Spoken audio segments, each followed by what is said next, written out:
Alright, so here is the second part of my video. So we've already talked about circadian rhythms. Okay, so hypnosis and meditation. Again, hypnosis is hard to define. It means different things to different people. But overall, we're talking about changing your perceptions, your sensations and perceptions. That's what hypnosis is about. Okay. For instance, you may hypnotize a person to believe the smell of ammonia is actually perfume, or something that's painful actually feels good. So you're changing the sensations and the perceptions. It's not about going on the stage and quacking like a duck.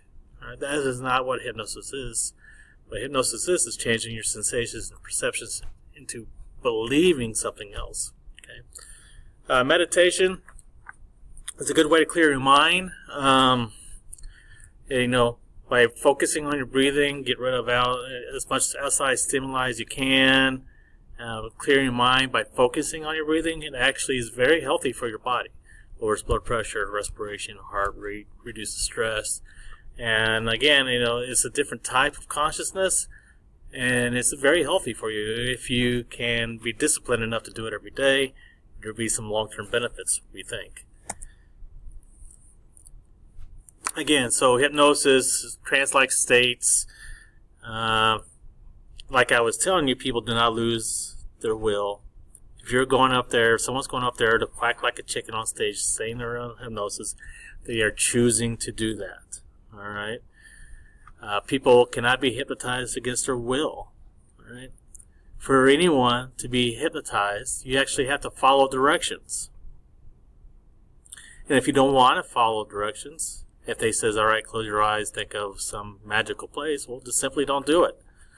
All right? No one can force anyone to be hypnotized. Now, there are some people who are more susceptible to being hypnotized than others. And again, you have to be able to follow directions and make a conscious choice in the process. Again, meditation, I was telling you about that. You focus on your breathing, you try to get rid of external stimuli as much as possible, clear your mind, focus on your breathing, and it produces a real good relaxation state that lowers your stress, your blood pressure, and all sorts of things. And it's practiced in many cultures, and it goes back thousands and thousands of years. So it's something that's been helpful to people for as long as the human race has been around. Okay, so drug use, stimulants, depressants, narcotics, and hallucinogens. And we'll move on. Okay, psychoactive drugs is any drug that changes your emotions, your perceptions, your behaviors. THC, LSD, and all those other things. Or alcohol. Alcohol can be a psychoactive drug because it changes your emotions and your perceptions of other people, the situations that you are, misreading other people. So alcohol is probably, one of, if not the most abused drug in the United States, and it's very addictive. There's biological addiction, like heroin. If a heroin addict doesn't get his heroin fix, it causes severe bodily symptoms that's very, very painful and very, very tough. Same thing with someone who's addicted to opioid medication, withdrawals. Again, very severe. The person can throw up. It's horrible. And there's there's a psychological addiction where you just want it, you feel like you need it. And it's not that your body's craving it, but your mind is craving it because you're used to that. Alright, stimulants.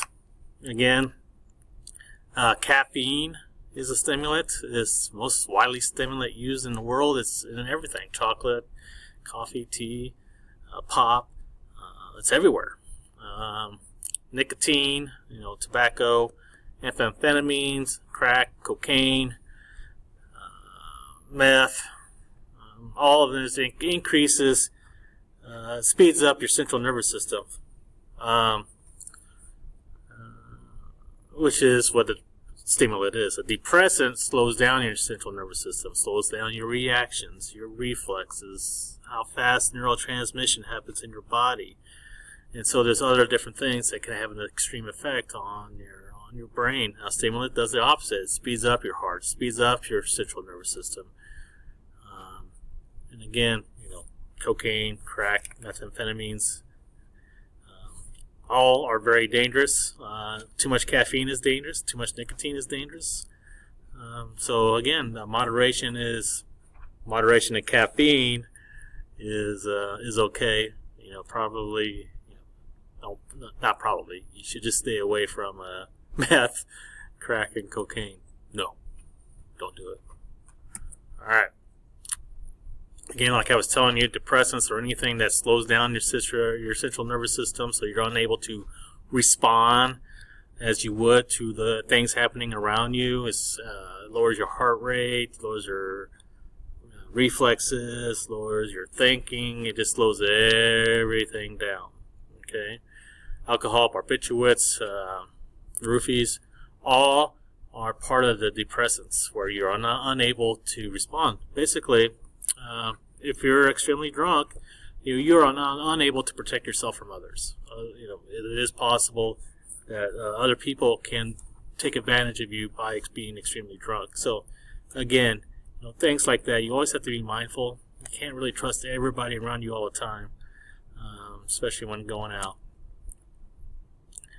Narcotics, again, methamphetamines, morphines, heroin, things that relieve pain, things that relieve anxiety,